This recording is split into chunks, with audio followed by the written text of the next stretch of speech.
Welcome back. Well, the Dawson Creek Senior Canucks looking to take command of their best-of-7 series with the Fort St. John Flyers. The Senior Canucks up 2-0 in the series, heading into Game 3 at home last night.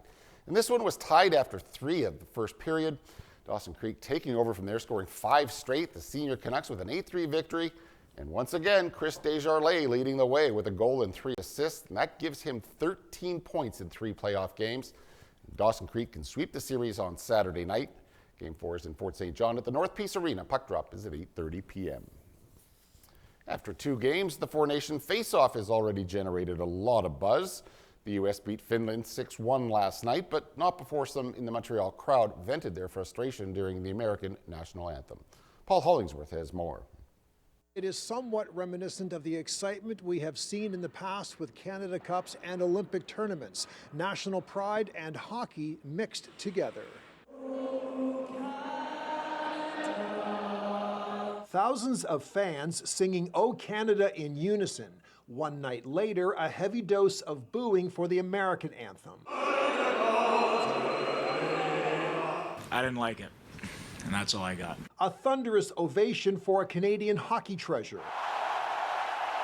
And a dramatic overtime game-winning goal for Team Canada. Bottom line, a hockey buzz is sweeping across the country. I think the players pull themselves together and they pull the country together. Gaetan Tremblay says watching this team has sparked a surge in his own sense of patriotism. Everybody knows what's going on in hockey, and it's just fun. It does bring everybody together. Brad Crosley coached Sidney Crosby in midget hockey. He's also worked closely with Crosby's fellow Nova Scotian teammates Nathan McKinnon and Brad Marchand. The 3 players combined for 5 points in Canada's victory over Sweden.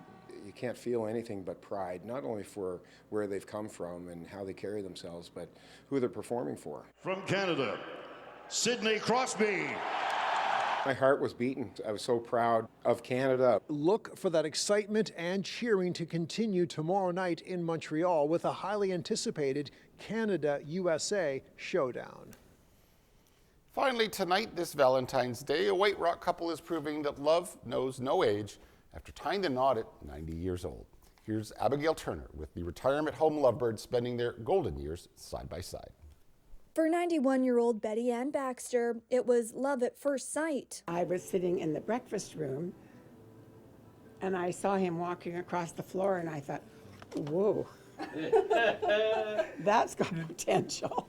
It was 93-year-old Hubert Romer who caught her eye at Amica Retirement Residence in White Rock. I think I just said, do you want to join me for breakfast? From there, the pair was inseparable, bonding over the deaths of their former partners. My wife was telling me before she was sick and so on, she said, if I'm gone, don't stay alone. Hubert took care of his wife, who was very ill for 3 years. He took total care of her. And that to me just spoke millions and millions. So I love him. It was last year when Hubert surprised Betty Ann with tickets to a cruise that changed everything. He said, I've rented a suite. And I said, oh, do I get my own room? And he said, well, I didn't think so. It's a pretty big suite. Do I get my own bed? He said, well, I was hoping we would be doing that either. And I said, well, I can't do that. So Hubert decided he'd get down on one knee. I said, do you like to marry me? And she said, yes! A second chance at love. The 90-year-olds tied the knot last year at Amica, with both families attending. Life is so short, and we are happily that we are still can do a lot of things on our age. After 2 cruises through Hawaii and Alaska, the pair will celebrate their 1-year anniversary next month. Their advice for younger couples: never go to bed angry. Never sleep on that. And laugh a lot. With a passion for traveling, the 2 are now planning their next cruise, a month-long vacation out of Los Angeles. I think love is timeless. Abigail Turner, CTV News, White Rock. All right, what a great way to wrap up the week. Happy Valentine's Day, everyone. Have a great long weekend. We are off on Monday. We'll see you back here Tuesday night at 6. Good night.